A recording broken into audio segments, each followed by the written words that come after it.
Reporter breaking. Thrissur Pooram കലക്കലിലെ അന്വേഷണ റിപ്പോർട്ടിൽ ഉടൻ നടപടി ഉണ്ടാകില്ല. പുതിയ സർക്കാർ വരുന്നതുവരെ കാത്തിരിക്കാനാണ് പോലീസിന്റെ തീരുമാനം. ഫെബ്രുവരിയിൽ സമർപ്പിച്ച റിപ്പോർട്ട് 2 മാസമായി ADGPയുടെ മുന്നിലാണ്. തിരുവമ്പാടി ദേവസ്വത്തെ പഴിചാരിയാണ് റിപ്പോർട്ട്.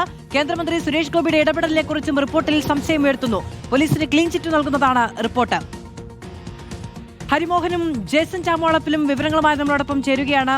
ഹരി, 2-2.5 മാസമായി അത് പോലീസിന്റെ പരിഗണനയിലിരിക്കുന്ന ഒന്നാണ്. തെരഞ്ഞെടുപ്പ് പ്രഖ്യാപിക്കപ്പെടും എന്നുള്ളത് അറിവുള്ള കാര്യമായിരുന്നു. അക്കാര്യത്തിൽ അത്ഭുതമൊന്നുമില്ല. ശരി, ഒരാഴ്ച നേരത്തെ വന്നു എന്നതിനപ്പുറത്ത്. മധു, ഫെബ്രുവരി 8-നാണ് ഈ അന്വേഷണ റിപ്പോർട്ട് പ്രത്യേക അന്വേഷണ സംഘം ക്രമസമാധാന ചുമതലയുള്ള ADGPക്ക് നൽകിയത്. അന്ന് സർക്കാരിന്റെ നിർദ്ദേശപ്രകാരമാണ് അതിൽ കൂടുതൽ നടപടിയിലേക്ക് പോലീസ് കടക്കാതിരുന്നത്. അന്ന് സർക്കാർ പറഞ്ഞത് തെരഞ്ഞെടുപ്പ് പ്രഖ്യാപിക്കാനിരിക്കുകയാണ്, തെരഞ്ഞെടുപ്പ് വിജ്ഞാപനം വരാനിരിക്കുകയാണ്.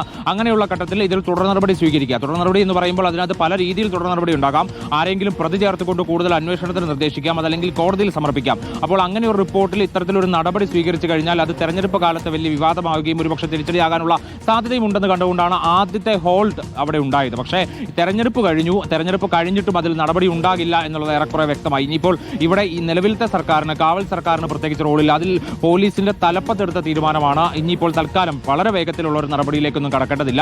പുതിയ സർക്കാർ അധികാരത്തിലേറി അവരുടെ നിലപാടനുസരിച്ചുകൊണ്ട് ഇതിൽ നിലപാടെടുക്കാം, അല്ലെങ്കിൽ തീരുമാനമെടുക്കാം എന്നുള്ളതാണ് പോലീസ് തലപ്പത്തെടുത്തിരിക്കുന്ന തീരുമാനം. അതായത് കോടതിയിൽ സമർപ്പിക്കണോ, അതിൽ തുടരന്വേഷണം വേണോ, അല്ലെങ്കിൽ ആരെങ്കിലും പ്രതി ചേർത്തുകൊണ്ട് കേസ് അന്വേഷിക്കണോ തുടങ്ങിയ കാര്യങ്ങളിലൊക്കെ തന്നെ പുതിയ സർക്കാരിന്റെ നിലപാട് നിർണായകമാവും എന്നുള്ളതാണ് ഏറ്റവും ചുരുക്കം. കാരണം ഈ പോലീസിന് ക്ലീൻ ചിറ്റ് നൽകിക്കൊണ്ടുള്ള റിപ്പോർട്ടായിരുന്നു.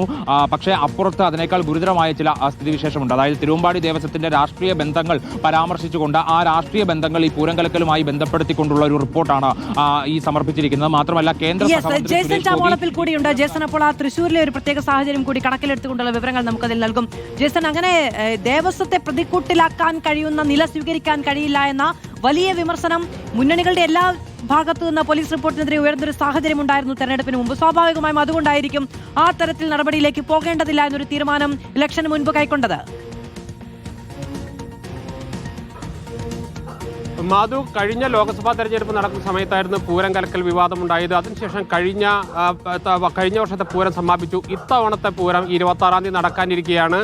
ഈ പശ്ചാത്തലത്തിലാണ് ഈ റിപ്പോർട്ടുമായി ബന്ധപ്പെട്ട ചർച്ചകൾ വരുന്നത്. പക്ഷേ ഈ പോലീസ് സമർപ്പിച്ചിരിക്കുന്ന റിപ്പോർട്ടിൽ പോലീസിന് ക്ലീൻ ചിറ്റ് നൽകുന്ന ഒരു റിപ്പോർട്ട് സമർപ്പിച്ചാൽ അത് ഒരു രീതിയിലും നിലനിൽക്കില്ല എന്ന കാര്യം പച്ചയായ യാഥാർത്ഥ്യമാണ്. കാരണം പോലീസാണ് അതിൽ മുഖ്യപ്രതിയായ ഒരു ഘട്ടത്തിൽ നിന്നത് എന്നതാണ് ഏറ്റവും പ്രധാനപ്പെട്ട കാര്യം. അന്ന് കമ്മീഷണറായിരുന്ന അങ്കിത് അശോകായിരുന്നു പ്രധാനമായി ഈ പ്രശ്നങ്ങൾക്ക് തുടക്കമിട്ടതെന്ന് മുഴുവൻ ആളുകളും, അതായത് അന്നത്തെ ഭരണകക്ഷിയുടെ പ്രതിപക്ഷം ഉൾപ്പെടെ എല്ലാവരും അത് പറഞ്ഞത്. അതുകൊണ്ട് തന്നെ പോലീസിനെ ഒഴിവാക്കിക്കൊണ്ടുള്ള റിപ്പോർട്ട് അതൊരു രീതിയിൽ നിലനിൽക്കില്ല എന്ന ഉത്തമ ബോധ്യം ഉണ്ട്. അതോടൊപ്പം തന്നെയാണ് തിരുവമ്പാടി ദേവസ്വത്തിനെതിരെ കേസെടുക്കുന്ന സാഹചര്യം ഉണ്ടല്ലോ, അത് രാഷ്ട്രീയമായും വലിയ രീതിയിലുള്ള പ്രശ്നങ്ങൾക്കിടയാക്കും.